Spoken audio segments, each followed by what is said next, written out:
বরাদ্দ কমে যাওয়ায় স্বাস্থ্যসেবা চলে যাচ্ছে সাধারণ মানুষের নাগালের বাইরে। আসছে বাজেটে বরাদ্দ বাড়ানোর পাশাপাশি সঠিকভাবে বণ্টনের দিকে জোর দেওয়ার তাগিদ সংশ্লিষ্টদের।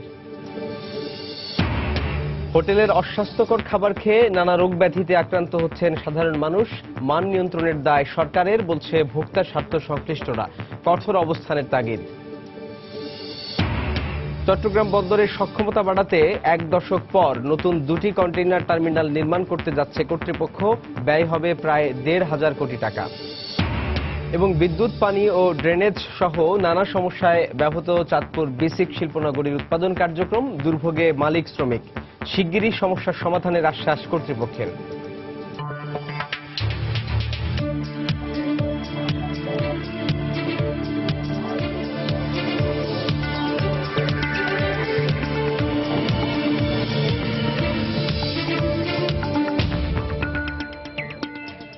দেখছিলেন শিরোনাম। আমন্ত্রণ জানাচ্ছি দেশ ও দেশের বাইরের অর্থ বাণিজ্যের নানা খবর নিয়ে আমাদের নিয়মিত আয়োজনে সময়ের বাণিজ্যে। আপনাদের সঙ্গে আছি সাজিদ রাজু।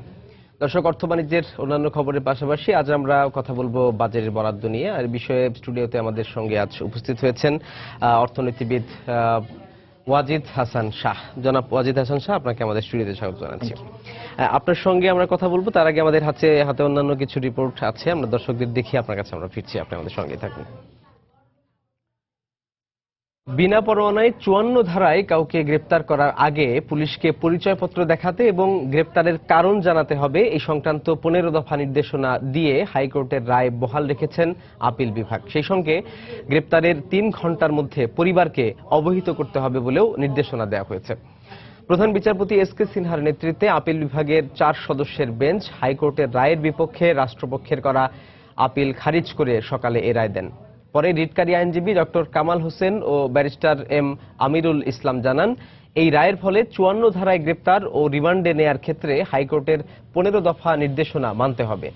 ১৯৯৮ সালে বেসরকারি বিশ্ববিদ্যালয়ের এক শিক্ষার্থীকে ৫৪ ধারায় গ্রেপ্তারের পর পুলিশ হেফাজতে তার মৃত্যু হয়।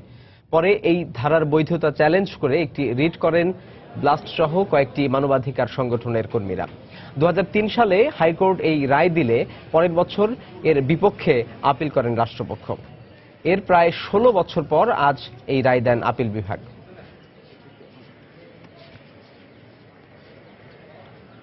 ১৩ বছর আগে আমাদের যে রায় পেয়েছিলাম আমরা, যেটা ৫৪ ধারাকে অসাংবিধানিক ঘোষণা করা হয়েছিল এবং আদেশগুলো দেওয়া হয়েছিল, সেইগুলোকে ব্যাপারে আজকে চূড়ান্ত রায় হলো। নীতিগতভাবে এই সবকটি আমরা ধরে নেব যে পুনর্বহাল হয়েছে, কিন্তু এর উপরে কিছু মন্তব্য তারা যদি করেন সেটা আমরা পূর্ণাঙ্গ রায় দেখে বলতে পারবো। অ্যারেস্ট করার পরই বলতে হবে যে কি কারণে তাকে অ্যারেস্ট করা হলো, তার ইমিডিয়েটলি তার লয়ার নিযুক্ত করা, তার সাথে যোগাযোগ করার ব্যবস্থা করা, তার আত্মীয় স্বজনকে সাথে যোগাযোগ করবার ব্যবস্থা করা। অতএব এই খবরটা যারা তার জানতে পারেন যে অ্যারেস্ট হয়েছে, কি কারণে হয়েছে এবং তিনি কোথায় আছেন, কিভাবে আছেন, এটা জানাবার অধিকার তার, এবং পুলিশের পরিচয় দিতে হবে এবং পুলিশের তার আইডেন্টিটি দেখাতে হবে যে ইনি পুলিশ কিনা।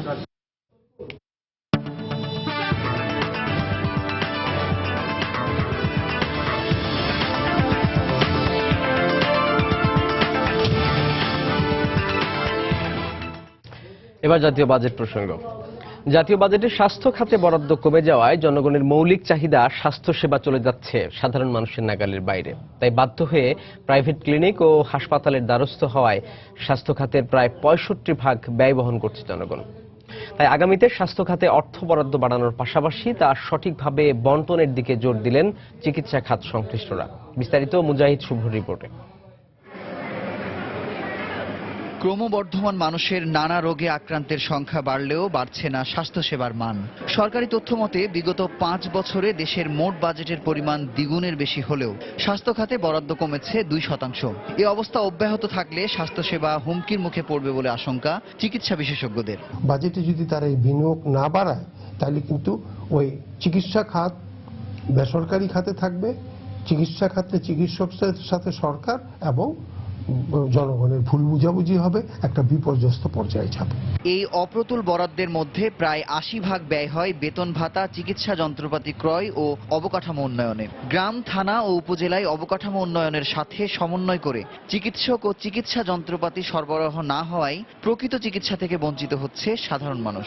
একটা সিংহভাগ বাজেটের অর্থ ঔষধে চলে যাচ্ছে এবং ইনভেস্টিগেশনে যাচ্ছে। সেটাকে বরং আমাদের যে প্রিভেন্টিভ কেয়ার অভ্যাস, আমাদের সচেতনতা, আমাদের ধূমপান ইত্যাদি নানান বিষয় নিয়ে আমাদেরকে কাজ করতে হবে এবং বাজেটকে আসলে তাহলে সেই দিকে ছড়াতে হবে। তখন কিন্তু গ্রাম পর্যায় পর্যন্ত সাধারণ মানুষের কাছে পর্যন্ত পৌঁছে যাবে। তবে আগামীতে স্বাস্থ্য খাতে বরাদ্দ বাড়ালে তা বন্টনের ক্ষেত্রে প্রাথমিক চিকিৎসাকে অগ্রাধিকারের পরামর্শ স্বাস্থ্য সংশ্লিষ্টদের। প্রাথমিক যে চিকিৎসাটা আমাকে কিন্তু যোগটা দিতে হবে ওই জায়গাতেই এবং বিনিয়োগটা করতে হবে ওই জায়গাতে, যাতে স্বাভাবিক যে চিকিৎসা প্রক্রিয়াগুলো আছে হায়ার স্কিল বা স্পেশালাইজ না, তারা যাতে শহরমুখী না হয়।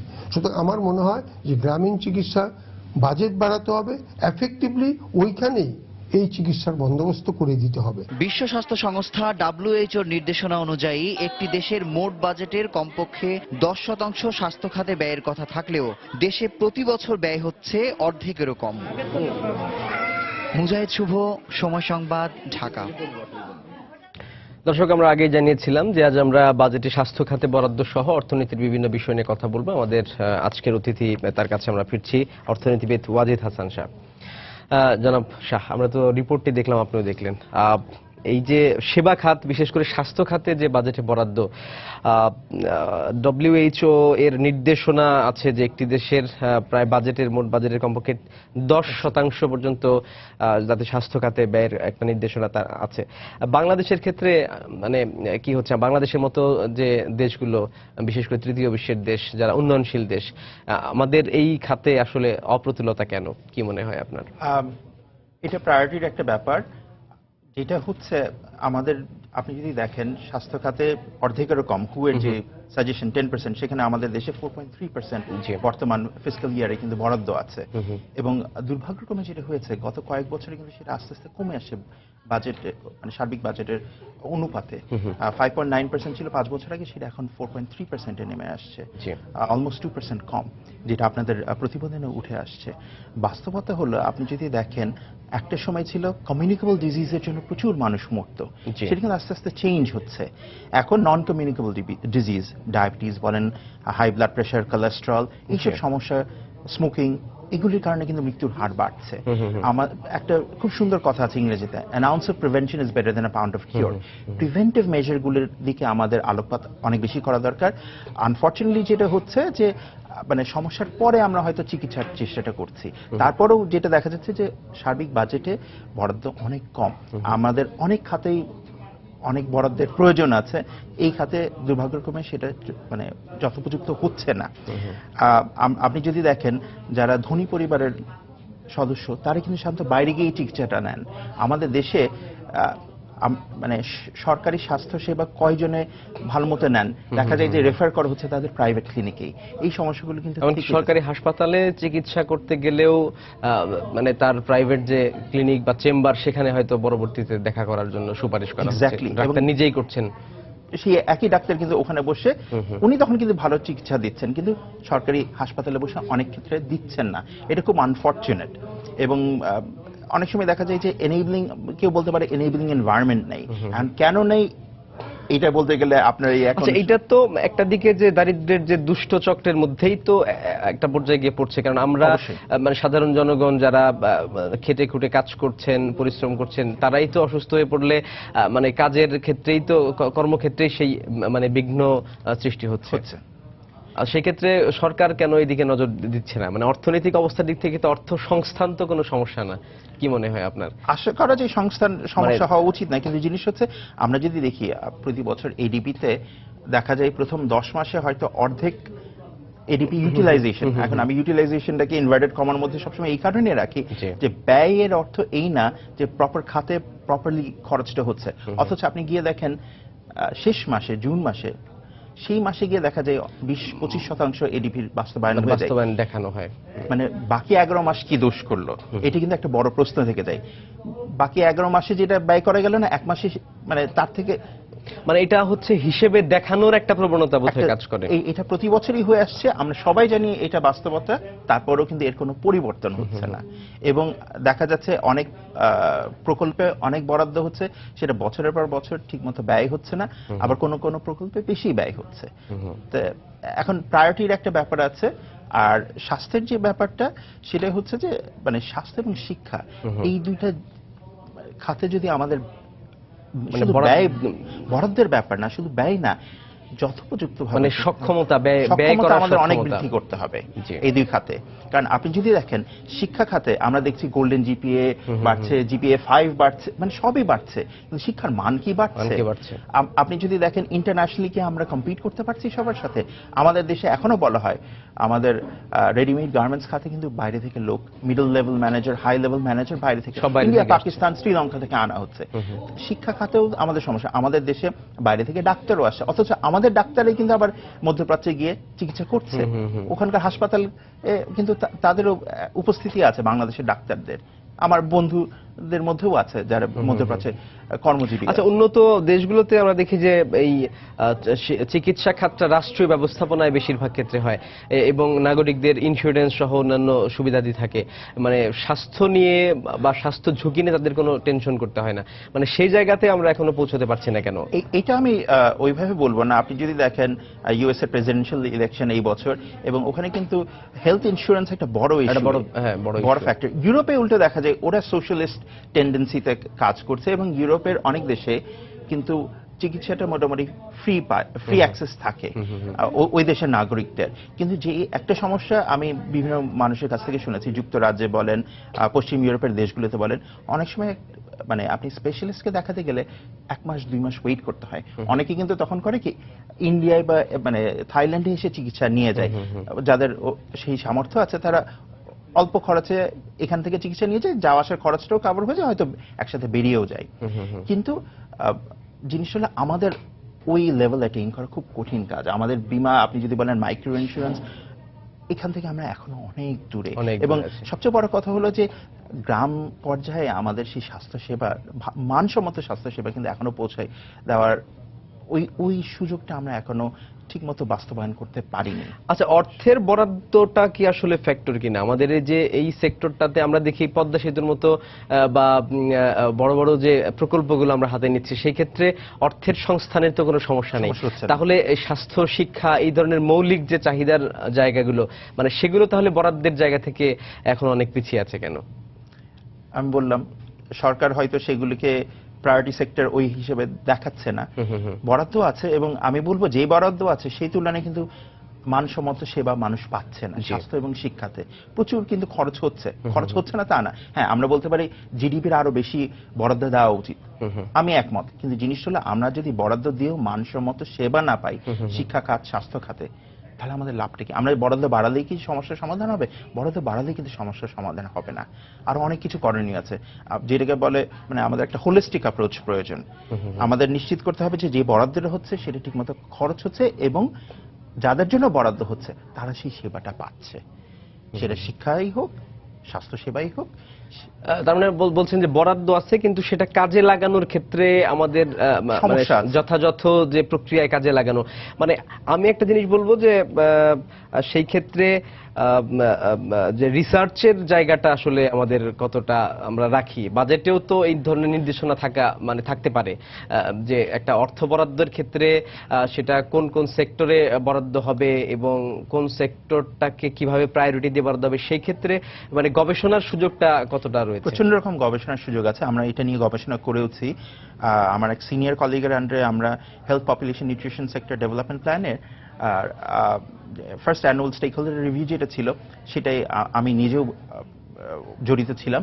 এবং দেখা গেল যে আগের সমস্যাগুলো আছে, যেসব ওষুধ হয়তো বিনা পয়সায় স্বাস্থ্য কমপ্লেক্স থেকে দেওয়ার কথা, সেগুলি কিন্তু এখনো অনেক ক্ষেত্রে পাচ্ছেন না রোগীরা। এই সমস্যাগুলো কিন্তু রয়ে গেছে। আমি এমনও জানি যে সচিব পর্যায়ের একজন, সে যখন একটা মানে সরকারি হাসপাতালে চিকিৎসা নিতে গেছেন, দেখা গেছে যে উনি যখন এই বরাদ্দটা দিতেন স্বাস্থ্য খাতে, তখন যেই ওষুধগুলো বিনা পয়সায় দেওয়ার কথা উনি নিজে গিয়ে দেখেন ওগুলি পাওয়া যাচ্ছে না। ওনাকে হয়তো একটা চিরকুট ধরাই দিল যে এই ওষুধগুলো আপনাকে কিনে আনতে হবে। সেবা খাতে বিনিয়োগ সহ অন্যান্য বিষয় নিয়ে আমরা একটা ছোট্ট বিরতির পর আবার আপনার কাছে ফিরছি। আপনি আমাদের সঙ্গে থাকুন। দর্শক, আমরা কথা বলছিলাম অর্থনীতিবিদ ওয়াজিদ হাসান শাহের সঙ্গে। ফিরছি একটা ছোট্ট বিরতির পর। দেখছেন এই সময় বাণিজ্য, আমাদের সঙ্গে থাকুন। জনাব ওয়াজিদ সাহেব, আমরা বলছিলাম যে এই সেবা খাতে সরকারের বিনিয়োগ, আপনি বলছেন যে যতটুকুই বরাদ্দ দেয়া হয় ততটুকু আসলে খরচের সক্ষমতা বাংলাদেশের ঠিক ওইভাবে নেই। মানে এই একবিংশ শতাব্দীর একদম এক ভাগে এসেও মানে কেন সেটা নেই, এই সক্ষমতা অর্জনে আসলে আমরা পিছিয়ে কেন? এইটা এক কথায় উত্তর দেওয়ার মতো প্রশ্ন অবশ্যই না। জি। আমি বলবো যে এখানে শিক্ষার একটা ভূমিকা আছে। আমরা যদি দেখি যারা এসএসসি পাশ করেছে, এরকমও মানুষ দেখেছি ক্লাস 10-এ পড়ছে, তাকে যদি বলা হয় ইংরেজিতে না বাংলায় একটা কিছু লিখে আনতে, সে অনেক সময় ঠিক মতো লিখে আনতে পারে না। অঙ্ক বাদ দিলাম, বিজ্ঞান বাদ দিলাম। এখন আমরা যেটা বলি প্র্যাকটিক্যাল, বিজ্ঞানের মতো সাবজেক্টে প্র্যাকটিক্যালের যে প্রয়োজনটা, সেটা গ্রামে গঞ্জে আপনি কয়টা ল্যাব দিবেন, কয়টা ল্যাব আছে, এখান থেকে কিন্তু আমি মনে করি সমস্যাটা শুরু। এগুলো যদি আমরা অ্যাড্রেস না করতে পারি তাহলে কিন্তু সমাধানগুলো কোনো মানে এই আপনার স্বাস্থ্য খাতের সমাধানগুলো কিন্তু আসবে না। এটা কিন্তু মানে you have to start from scratch, you have to start from the very beginning. এটা কিন্তু খুব ডিপ রুটেড একটা প্রবলেম। আপনি যে আমরা যে দারিদ্র্য নিয়ে বলি ভিশাস সাইকেল অফ পভার্টি, আপনি চিন্তা করেন স্বাস্থ্য খাত নিয়ে বলছি, স্বাস্থ্য, পরিবার পরিকল্পনা এবং পুষ্টি, এই তিনটাকে কিন্তু এক করা হয়েছে। কিন্তু আপনি যদি দেখেন অধিদপ্তরগুলো আলাদা বা বিভাগগুলো আলাদা, তাদের মধ্যে কিন্তু এখনো ওই সমন্বয়টা নেই, কিন্তু সমস্যা রয়ে গেছে। এখন কি হচ্ছে, আমাদের দেশে অপুষ্টি কিন্তু এখন একটা সমস্যা। আমরা বলছি আমরা মধ্যম আয়ের দেশে, নিম্ন মধ্যম আয়ের দেশে ওই পর্যায়ে অলরেডি চলে আসছি, কিন্তু বাস্তবতা হলো আমাদের দেশে এখনো যেটাকে বলে আলট্রা পুয়ার বা হার্ডকোর পভার্টি কিন্তু এখনো এক্সিস্টেন্ট। যেই মহিলা অপুষ্টিতে ভুগে, সে যখন সন্তানের জন্ম দেয়, সেই সন্তানটাও তো অপুষ্টিতে ভুগে। এখন এগুলি যদি আমরা ওইভাবে সমাধান না করি, আমাদের শুধু ওই ভদ্রমহিলা না, তার সন্তানকেও এখন সেবা দিতে হবে, অপুষ্টি থেকে মানে অপুষ্টিটা সারানোর চেষ্টা করতে হবে। আর এটা তো রাতারাতি হবে না, এটা কিন্তু মানে অনেক মানে কি বলবো ডিপ প্ল্যানিং, অনেক লং টার্ম প্ল্যানিং এর প্রয়োজন আছে এর জন্য। সো এক কথায় এই ধরনের প্রশ্নের উত্তর, এক্ষেত্রে দুর্নীতির একটা বড় ধরনের ভূমিকা আমরা দেখি। আপনি এটাকে কিভাবে ব্যাখ্যা করবেন? আমরা যদি বলি পাবলিক সেক্টরে দুর্নীতি ছিল, আছে। আপনি যদি বলেন, আমাদের মাননীয় অর্থমন্ত্রী বলেছেন বেতন বাড়ানোর ফলে দুর্নীতি কমবে। দুর্ভাগ্যক্রমে আমার কিন্তু মনে হয় না খুব একটা কমবে। যে মানুষটা দুর্নীতি করে তার মাসের আয়ের 8 গুণ 10 গুণ 100 গুণ আয় করত, সে কি দুর্নীতি কমাবে তার বেতন দ্বিগুণ হওয়ার জন্য? আমার কিন্তু মনে হয় না। এটা অভ্যাসের ব্যাপার। এটা অভ্যাসের ব্যাপার। এখন এখানে মানে মোরাল ভ্যালুর একটা ডিক্লাইন, নৈতিকতার কিন্তু অভাবটা এখানে একটা বড় ভূমিকা পালন করে।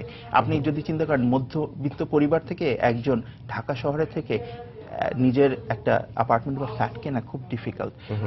সন্তানের পড়াশোনার খরচ, সংসারের অন্যান্য খরচ মেটানো কিন্তু সরকারি আয় থেকে খুব সহজ একটা ব্যাপার না। দুর্নীতিটাকে মানে আমি কোনোভাবেই সাপোর্ট করছি না, কিন্তু আমি বলছি যে দুর্নীতি কিন্তু রাতারাতি চলে যাবে না বেতন দ্বিগুণ করার ফলে।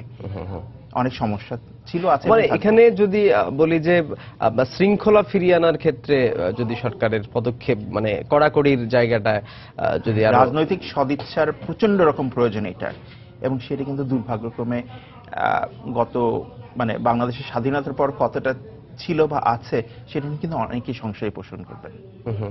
রাজনৈতিক সদিচ্ছার অভাব আছে এখানে। আমরা যদি দেখি যে এই সেবা খাত সহ অন্যান্য ক্ষেত্রে, বিশেষ করে উৎপাদনশীল খাতগুলোতে ভর্তুকি একটা বড় ইস্যু, এবং প্রতি বাজেটেই এই ভর্তুকির বিষয়টা থাকে, বিশেষ করে কৃষি খাতের ক্ষেত্রে আমরা দেখি। তো সেই ক্ষেত্রে এই সেবা খাত সহ অন্যান্য এই সেক্টরগুলোতে ভর্তুকির বিষয়টা আসলে কতদিন অব্যাহত থাকবে, নাকি মানে বাজেটে যে ভর্তুকির বিষয়টাকে অ্যানালাইসিস করবেন কিভাবে? আমি বলবো ভর্তুকির প্রয়োজন ছিল, আছে, এবং সম্ভবত আরো অনেকদিন থাকবে। আমাদের দেশে যতদিন দারিদ্র্যের সমস্যা থাকবে ততদিন আমাদের ভর্তুকির প্রয়োজন থাকবে। যেটা হয়েছে, ভর্তুকিটা কার কাছে আলটিমেটলি যাচ্ছে এটা নিয়ে কিন্তু অনেক সময় প্রশ্ন থাকে। আপনি যদি দেখেন বিদ্যুৎ খাতে ভর্তুকি দেওয়া হয়, বিদ্যুৎ, জ্বালানি, কৃষি সহ আমাদের দেশের অর্ধেক মানুষ কিন্তু প্রায় এখনো বিদ্যুৎ এর সংযোগ তাদের নাই, বিদ্যুৎ সেবা থেকে তারা বঞ্চিত। তাহলে পাচ্ছে কারা? অধিকাংশ ক্ষেত্রে দেখা যাচ্ছে যাদের অবস্থা অত খারাপ না তারা কিন্তু সেবাটা পাচ্ছে, ভর্তুকিটা কিন্তু তাদের কাছে যাচ্ছে। এইটা নিয়ে অনেকেই অনেক ধরনের গবেষণা করেছে, এবং অধিকাংশ গবেষণার ফল কিন্তু একই, যে অনেক সাবসিডি কিন্তু ধনীদেরকে ফেভার করে, যত না গরিবদেরকে ফেভার করে। আমরা জানি আরেকটা সেক্টর হলো জ্বালানি খাত। এখানে কিন্তু ভর্তুকির প্রয়োজনটা অনেক কমে গেছে। 800 কোটি টাকা বোধহয় বরাদ্দ ছিল বাংলাদেশ পেট্রোলিয়াম কর্পোরেশনের জন্য এই অর্থ বছরে, সেটা দিতে হচ্ছে না, কারণ বিশ্ববাজারে তেলের দাম এত কমে গেছে যে ভর্তুকির প্রয়োজনটা আর নাই। তারপরেও কিন্তু বিপিসি অনেক লাভ করছে, যেহেতু তেলের দাম আমাদের দেশের বাজারে আন্তর্জাতিক বাজারে থেকে এখনো অনেক বেশি। আপনি যদি কি বলে কৃষি খাতের আসেন, কৃষি খাতে দেখা যাচ্ছে যে হ্যাঁ, ফার্টিলাইজার, সিড এগুলোতে কিন্তু ভর্তুকি দেওয়া হচ্ছে, এটার প্রয়োজন আছে, কিন্তু ভর্তুকি দেওয়ার পরও দেখা যাচ্ছে হয়তো ধান চাল উৎপাদন থেকে অনেক কৃষক সরে আসছে, কারণ দাম পাচ্ছে না। যতটা লাভ ছিল এখন আগের মতো অতটা লাভ নেই। শাকসবজি অন্যান্য জিনিসে কিন্তু লাভ বেড়ে যাওয়ায় এখানে একটা দেখা যাবে যে হয়তো একটা মিসম্যাচ হবে, যতটা আমরা আশা করছিলাম প্রোডাকশন হবে অতটা হয়তো হবে না। আর আরেকটা বড় ইস্যু হলো যে আমাদের যে পাবলিক সেক্টর ইনস্টিটিউশনগুলো, এখানে কিন্তু প্রত্যেক যায় লস ইনকারিং। আপনি যদি বলেন জুট মিলস কর্পোরেশন, এইগুলিতে কিন্তু প্রচুর ভর্তুকি যায়। তারপরে আমাদের যে বেসিক ব্যাংক কেলেঙ্কারি হলো, সরকারি ব্যাংকগুলোর পুনরুদ্ধারের জন্য কিন্তু 5,000 কোটি টাকা বরাদ্দ ছিল, এবং আগামী বাজেটে আমাদের অর্থ মন্ত্রণালয় 10,000 কোটি টাকা চেয়ে রেখেছে। অনেকেই প্রশ্ন তুলেছেন, কি এর মধ্যে বিভিন্ন পত্র পত্রিকায় আমি পড়লাম, অনেক বড় বড় অর্থনীতিবিদ প্রশ্ন তুলেছেন আমাদের সরকারি ব্যাংকের প্রয়োজনটা কি, আমাদের যদি করের অন্যান্য ব্যাংকগুলো যেখানে লাভজনক খাতে পরিণত হয়েছে বেসরকারি ব্যাংক, বেসিক ব্যাংকের উদাহরণটাই টানেন, 2009 সাল পর্যন্ত কিন্তু এটা অন্যতম প্রফিটেবল ব্যাংক ছিল, কিন্তু দেখা গেল বোর্ড এবং বিশেষ করে একজনের দিকে মানে আঙুল দেখানো হয়, চেয়ারম্যান, ওনার কারণে একটা লাভজনক প্রতিষ্ঠান এমন একটা পর্যায়ে চলে গেল, এখন সরকারের এই বছর বোধ হয় 1300 কোটি টাকা ভর্তুকি দিতে হচ্ছে বেসিক ব্যাংককে টিকিয়ে রাখার জন্য। তা এগুলি তো কোনোভাবেই সমর্থনযোগ্য না। তার থেকে মানে এখন আপনি বলেন ব্যাংকটা যদি আমরা রাতারাতি বন্ধ করে দেই, ক্ষতিগ্রস্ত কারা হবে? অনেকে চাকরি হারাবে। আমাদের কিন্তু আমরা বলছি 7% প্রবৃদ্ধির কথা, কিন্তু গত 2-3 বছরে বলা হচ্ছে যে মাত্র 5 লাখ নতুন চাকরি সংস্থান হয়েছে। অর্থনীতিতে প্রতি বছর কিন্তু প্রায় 20 লক্ষ নতুন কর্মী যোগ হচ্ছে, এবং একটা অবশ্যই আমি বলবো খুব বড় ধরনের সুসংবাদ বলবো যে মধ্যপ্রাচ্যের বিভিন্ন দেশে আমাদের কিন্তু কর্মী পাঠানো অনেকটা বন্ধ হয়ে গেছিল, বিশেষ করে সৌদি আরবে। এখন নতুন করে আবার এখনো আমাদের মানে সৌদি আরব আমাদের সবচেয়ে বড়, কিন্তু কালকে দেখলাম কুয়েত 20,000 মহিলা কর্মী নেওয়ার আগ্রহ দেখিয়েছে, কিন্তু আবার সৌদি আরবও কিন্তু আগ্রহ দেখিয়েছে, কিন্তু কোনো মানে বিভিন্ন কারণে মহিলা কর্মীরা কিন্তু মধ্যপ্রাচ্যে যেতে আগ্রহী না, পুরুষরা যেতে আগ্রহী বেশি। জনাব ওয়াজিদ হাসান শাহ, অন্য কোনো দিন আপনার সঙ্গে অন্য কোনো বিষয় নিয়ে আবার দেখা হবে। আজকে আপনাদের স্টুডিওতে উপস্থিত হওয়ার জন্য আপনাকে অনেক ধন্যবাদ। দর্শক, বাজেটে বরাদ্দ সহ অন্যান্য বিষয় নিয়ে কথা বলছিলাম অর্থনীতিবিদ ওয়াজিদ হাসান শাহের সঙ্গে। চলে যাচ্ছি পরের খবরে। হোটেলের মানসম্মত পরিবেশ এবং খাবার নিয়ে আলোচনা সমালোচনা রয়েছে অনেক আগে থেকেই, তবে এ নিয়ে সাধারণ মানুষ এখনো সচেতন হতে পারেননি। অনেকে সস্তায় এইসব খাবার গ্রহণ করলেও অজান্তেই শরীরে জন্ম নিচ্ছে নানা অসুখ। ভোক্তাদের স্বার্থ সংশ্লিষ্ট প্রতিষ্ঠান কনজিউমার অ্যাসোসিয়েশন অব বাংলাদেশের মতে এসব হোটেল নিয়ন্ত্রণের দায় সরকার এড়াতে পারে না। আর জানাচ্ছেন সাইফুল ইসলাম জুয়েল। মতিঝিলের দুপুরবেলা মধ্যাহ্ন বিরতিতে অফিস পাড়া কিছুটা ঝিমিয়ে পড়লেও ব্যস্ত হয়ে ওঠে এখানকার খাবারের দোকানগুলো। এ সময়ের ব্যস্ততা থেকে বাদ যায় না ফুটপাতের ভাসমান হোটেলও। কি খাচ্ছেন, কোথায় খাচ্ছেন, এমন প্রশ্নগুলো মেনে নিয়েই দুপুরের খাবার শেষ করেন এখানকার ভোক্তারা। কারণ একটাই, সস্তা মূল্য তালিকা। ভর্তার আইটেম আছে যে 20 টাকা, মাছের আইটেম আছে 40 টাকা, আর ডিম আছে যে 20 টাকা, মাছ আছে যে 40 টাকা, চিংড়ি আছে 50 টাকা। গাড়ি চালক আলমগীর প্রতিদিনই কাজের ফাঁকে এই হোটেলগুলোতে খেতে হয় তাকে। দাম কম হওয়াতে খাবারের মান ও পরিবেশ নিয়ে তার মতো অনেকেই প্রশ্ন তুলতে চান না। গ্যাস্ট্রিকের সমস্যা দেখা যায়, কিন্তু ওরকম কোনো সমস্যা বুঝতে পারি না।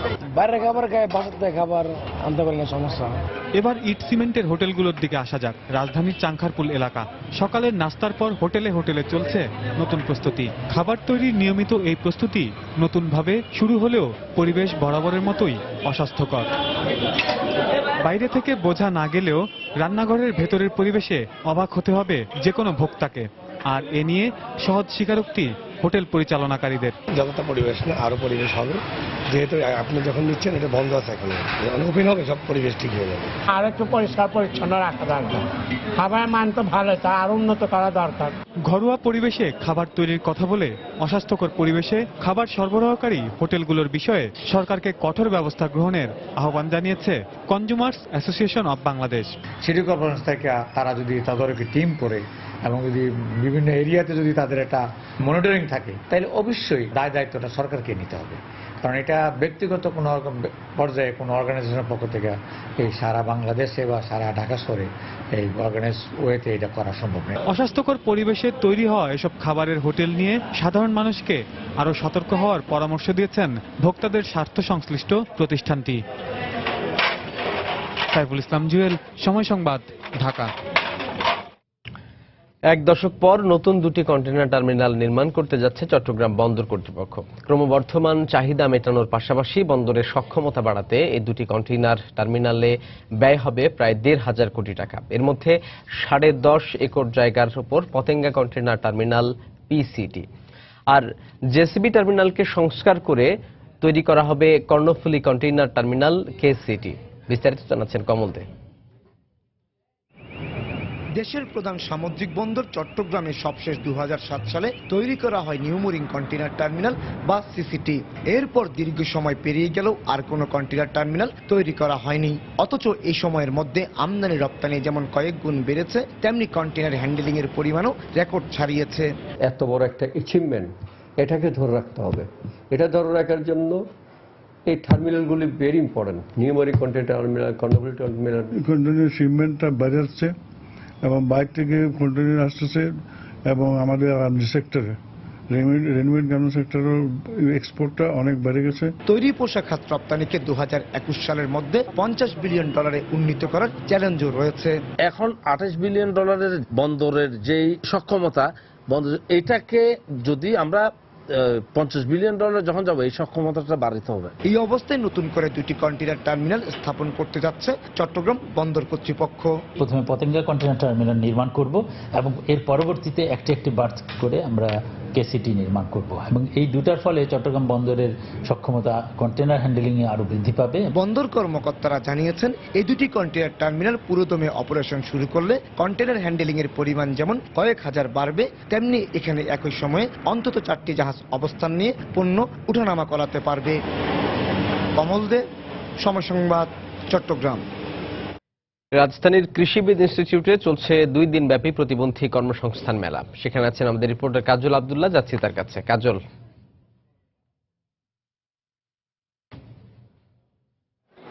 রাজু, আপনাকে ধন্যবাদ। আমি এই মুহূর্তে দাঁড়িয়ে আছি রাজধানীর খামারবাড়ি কৃষিবিদ ইনস্টিটিউটে। এখানে 2 দিন ব্যাপী, গতকাল থেকে শুরু হয়েছে 2 দিন ব্যাপী কর্মক্ষম প্রতিবন্ধীদের নিয়ে কর্মসংস্থানের লক্ষ্যে প্রতিবন্ধীদের নিয়ে জব ফেয়ার। এই জব ফেয়ারে সারা বাংলাদেশ থেকেই বিভিন্ন জেলা থেকেই প্রতিবন্ধীরা এসেছেন, যারা একটু হলেও তাদের কর্মক্ষম হিসেবে পরিচিতি দিতে পারছেন। এবং তারা শুধু যে প্রতিবন্ধী তা নয়, তাদেরও একাডেমিক ক্যারিয়ার সহ বিভিন্নভাবে তাদের যোগ্যতা আছে, এবং এই যোগ্যতা নিয়েই তারা তাদের সাধ্য মোতাবেক এবং এখানে যে স্টলগুলো উপস্থিত হয়েছে এই মেলায়, সেই মেলাগুলো যতটুকু চাহিদা, সেই চাহিদা অনুপাতে তাদের কেরিয়ার, একাডেমিক কেরিয়ারগুলো তারা সেখানে জমা দিচ্ছেন এসসিবির সাথে। পাশাপাশি তারা তাদের নির্ধারিত যে সরকার রুল আছে, এই রুল অনুপাতে সেই কোম্পানিগুলো তাদের চাকরি দেওয়ার জন্য তাদের আশান্বিত করছেন। আর এখানে প্রায় 30টি স্টল এখানে উপস্থিত হয়েছে, যারা বিভিন্ন কোম্পানি, বিভিন্ন গার্মেন্টস সহ যেগুলো বেসরকারি প্রতিষ্ঠান রয়েছে এবং স্বায়ত্তশাসিত যেগুলো প্রতিষ্ঠান রয়েছে, এগুলো সব মিলিয়ে তারা তাদের প্রতিবন্ধীদের চাকরির জন্য ব্যবস্থা করছে। এবং আমি এখানে প্রতিবন্ধীদের সাথে যারা এখানে এসছেন তাদের সাথেও কথা বলেছি। তারা তাদের সিভি সহ তাদের আনুষঙ্গিক যে সংশ্লিষ্ট যে সার্টিফিকেটগুলো লাগছে চাকরির ক্ষেত্রে, তারা সেই তাদের সার্টিফিকেটগুলো এখানে সংশ্লিষ্ট প্রতিষ্ঠানগুলোকে জমা দিচ্ছে, এবং পাশাপাশি তারা জেনে নিচ্ছে যে তাদের কবে নাগাদ এই চাকরির জন্য তাদেরকে ডাকা হবে। এছাড়া বিভিন্নভাবে তারা যে সুযোগ সুবিধাগুলো পাওয়ার কথা, এই সুযোগ সুবিধাগুলো নিয়েই তারা সংশ্লিষ্ট প্রতিষ্ঠানগুলো যেগুলো এসেছে তাদের সাথে কথা বলছে। এছাড়া কর্তৃপক্ষের সাথে আমি কথা বলেছি, তারা বলেছে যে এই প্রথমবারের মতো যে মেলা আয়োজন করেছে প্রতিবন্ধী ফাউন্ডেশন, এই প্রতিবন্ধী ফাউন্ডেশনের প্রথমবারের মতো মেলা আয়োজনে তারা বিপুল পরিমাণে সাড়া পেয়েছেন এবং সারা বাংলাদেশ থেকে প্রায় কয়েক হাজার প্রতিবন্ধী এখানে এসেছেন তাদের কর্মসংস্থানের লক্ষ্যে, এবং তারাও তাদেরকে আশান্বিত করেছেন যে তারা নির্ধারিত যে কোম্পানিগুলোর রুল আছে এবং তাদের চাহিদা অনুপাতেই আলাদাভাবে কোটা সম্বলিতভাবে তারা তাদের চাকরির জন্য ব্যবস্থা করবেন। তবে একটু হলেও তাদের জন্য সময় লাগবে, যেহেতু কয়েক হাজার প্রতিবন্ধী স্টুডেন্ট এখানে উপস্থিত হয়েছে। এবং আমি এই মুহূর্তে মেলার মাঝে দাঁড়িয়ে আছি এবং এখনো এখানে আমরা দেখতে পাচ্ছি যে বেশ কিছু স্টলে তারা সিবি জমা দিচ্ছে এবং তারা তাদের নির্ধারিত যে কাজগুলো আছে সেই কাজগুলো শেষ করে তারা ফিরছেন। রাজু, এই ছিল মেলা থেকে সর্বশেষ তথ্য। দর্শক, রাজধানীর কৃষিবিদ ইনস্টিটিউটে 2 দিন ব্যাপী যে প্রতিবন্ধী কর্মসংস্থান মেলার আয়োজন করা হয়েছে সেই মেলার খবর জানাচ্ছিলেন আমাদের সহকর্মী কাজল আব্দুল্লাহ। আবারও বরগুনায় বেড়েছে লোডশেডিং। দিনে ও রাতে ঘন্টার পর ঘন্টা থাকছে না বিদ্যুৎ। সবচেয়ে বেশি ভোগান্তি পোহাচ্ছেন পল্লী বিদ্যুতের গ্রাহকেরা। এ ব্যাপারে বিভিন্ন সময় আন্দোলন করলেও সমস্যার সমাধান পাচ্ছেন না তারা। অবশ্য পল্লী বিদ্যুৎ বলছে ওজোপাডিকোর জন্য অতিমাত্রায় লোডশেডিং করতে হচ্ছে তাদের, আর ওজোপাডিকো বলছে নিরুপায় তারা। এম এ আজিমের পাঠানো তথ্য ও SM সিফাতের তোলা ছবিতে ডেস্ক রিপোর্ট। গরমের মাত্রা বাড়ার সাথে সাথে পাল্লা দিয়ে বরগুনায় বাড়ছে লোডশেডিং এর মাত্রা। গত প্রায় 15 দিন ধরে 24 ঘন্টার মধ্যে 12 থেকে 13 ঘন্টায় থাকছে না বিদ্যুৎ। তবে পৌর শহরের প্রায় 12,000 গ্রাহকের চেয়ে বেশি ভোগান্তিতে পল্লী বিদ্যুতে 46,000-এরও বেশি গ্রাহক। তারা 24 ঘন্টার মধ্যে প্রায় 16 থেকে 18 ঘন্টায় থাকছে বিদ্যুৎ বিচ্ছিন্ন। এ অবস্থায় অতিষ্ঠ হয়ে পল্লীর গ্রাহকেরা প্রায় বিক্ষোভ মিছিল করছেন।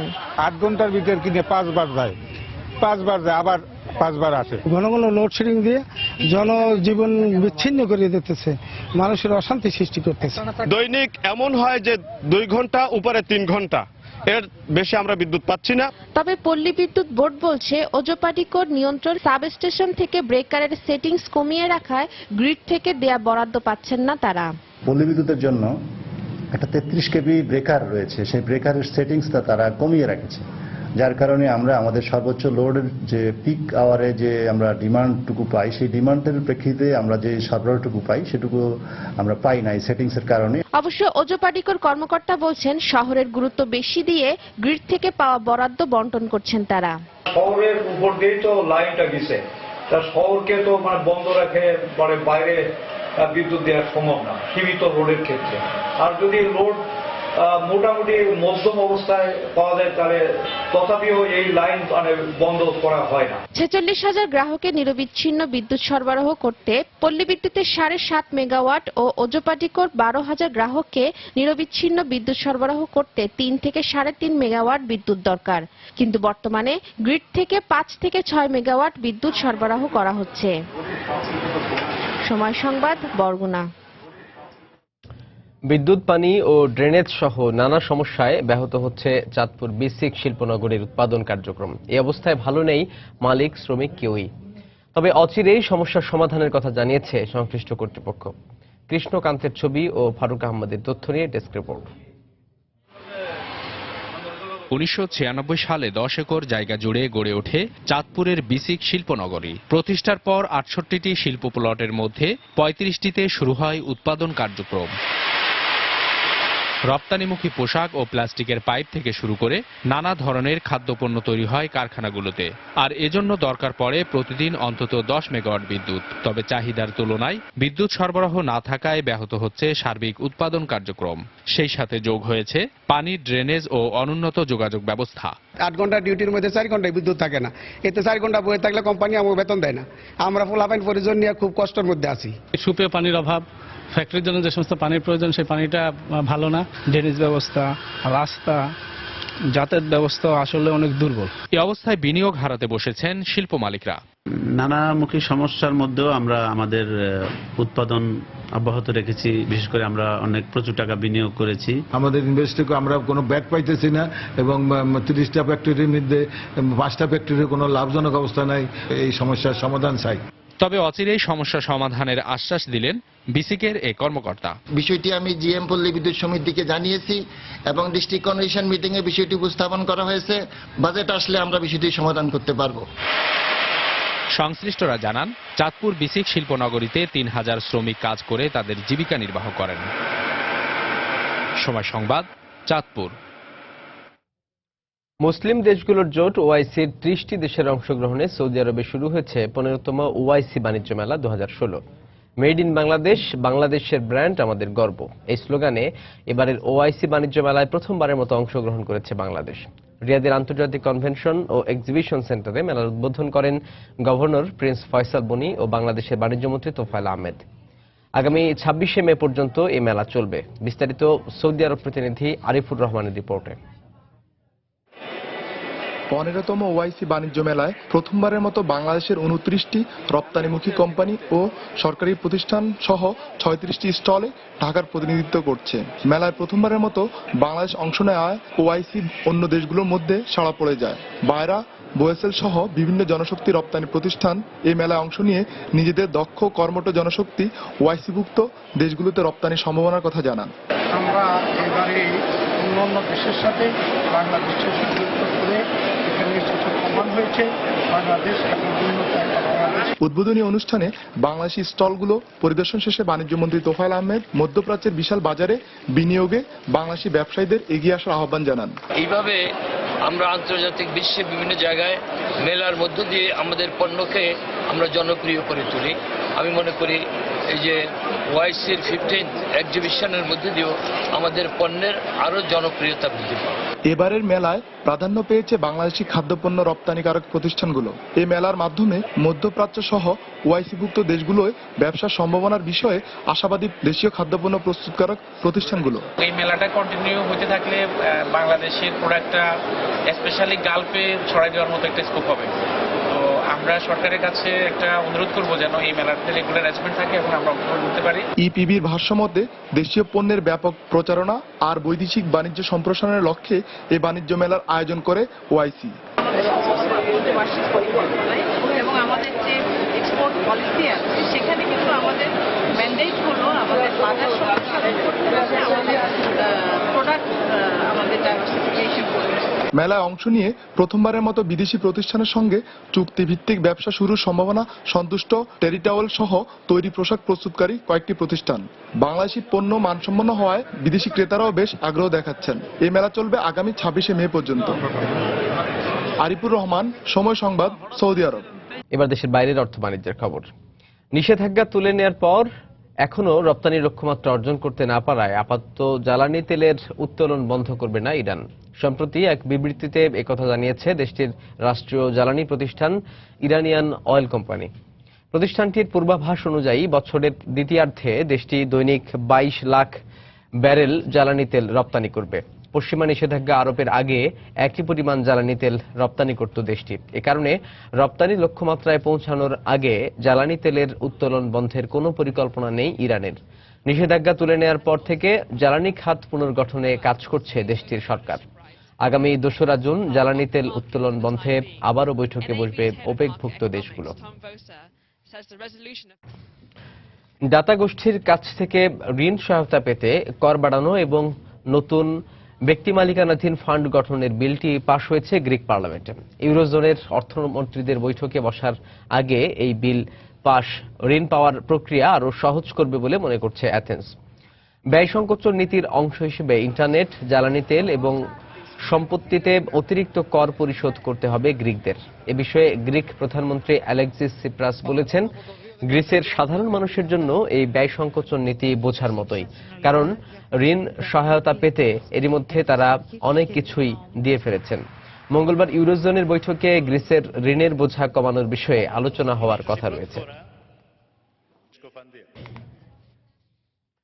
পর্যটক আকর্ষণে বিশ্বের শীর্ষ শহরগুলোর একটি হলেও নিরাপত্তার অভাবে এখন পর্যটক আগমন কমে গেছে ফ্রান্সে।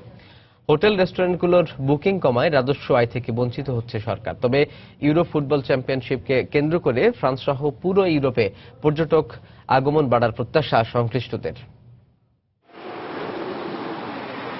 সৌন্দর্যের নগরী প্যারিস, প্রাকৃতিক কিংবা মানব সৃষ্ট সব সৌন্দর্যে পরিপূর্ণ ফ্রান্সের এই রাজধানী। তাই তো সন্ত্রাসী হামলার পরও এই নগরী ঘুরে দেখতে আসছেন পর্যটকরা। তবে সাধারণ সময়ের তুলনায় কমেছে এ হার। যারা আসছেন তাদের দিন কাটছে কিছুটা আতঙ্কের মধ্য দিয়েই। এ কারণে কমেছে হোটেল রেস্টুরেন্টগুলোর বুকিংও। এটা সত্যি, সন্ত্রাসী হামলার পর থেকে আতঙ্ক কাজ করে। তবু আমি প্যারিস যেতে চাই, কারণ এটা বিশ্বের সবচেয়ে সুন্দর শহর। তাই যত বিপদই হোক আমি এখানে আসব, আইফেল টাওয়ার দেখব। এই স্থাপনা চেয়ে সুন্দর আর কিছুই হতে পারে না।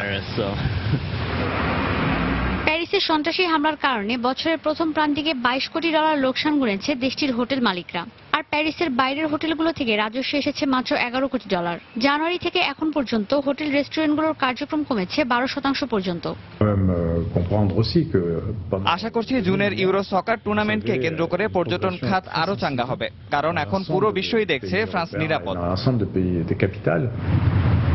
তবে চলতি বছর ফ্রান্স সহ পুরো ইউরোপেই পর্যটক আগমনের হার আরো বাড়বে বলে প্রত্যাশা দেশটির সরকারের। ঈশিতা ব্রহ্ম, সময় সংবাদ। আবারও জানিয়ে দিচ্ছি সময় বাণিজ্যের শিরোনামগুলো। বরাদ্দ কমে যাওয়ায় স্বাস্থ্যসেবা চলে যাচ্ছে সাধারণ মানুষের নাগালের বাইরে। আসছে বাজেটে বরাদ্দ বাড়ানোর পাশাপাশি সঠিকভাবে বণ্টনের দিকে জোর দেওয়ার তাগিদ সংশ্লিষ্টদের। হোটেলের অস্বাস্থ্যকর খাবার খেয়ে নানা রোগ ব্যাধিতে আক্রান্ত হচ্ছেন সাধারণ মানুষ। মান নিয়ন্ত্রণের দায় সরকারের, বলছে ভোক্তা স্বার্থ সংশ্লিষ্টরা। কঠোর অবস্থানের তাগিদ। চট্টগ্রাম বন্দরের সক্ষমতা বাড়াতে 1 দশক পর নতুন 2টি কন্টেইনার টার্মিনাল নির্মাণ করতে যাচ্ছে কর্তৃপক্ষ। ব্যয় হবে প্রায় 1,500 কোটি টাকা। এবং বিদ্যুৎ, পানি ও ড্রেনেজ সহ নানা সমস্যায় ব্যাহত চাঁদপুর বেসিক শিল্পনগরীর উৎপাদন কার্যক্রম। দুর্ভোগে মালিক শ্রমিক, শিগগিরই সমাধানের আশ্বাস কর্তৃপক্ষের। এই ছিল এই সময়ের বাণিজ্যে। যে কোনো খবর পেতে ভিজিট করুন সময়নিউজ.tv আর সঙ্গে থাকুন সময়।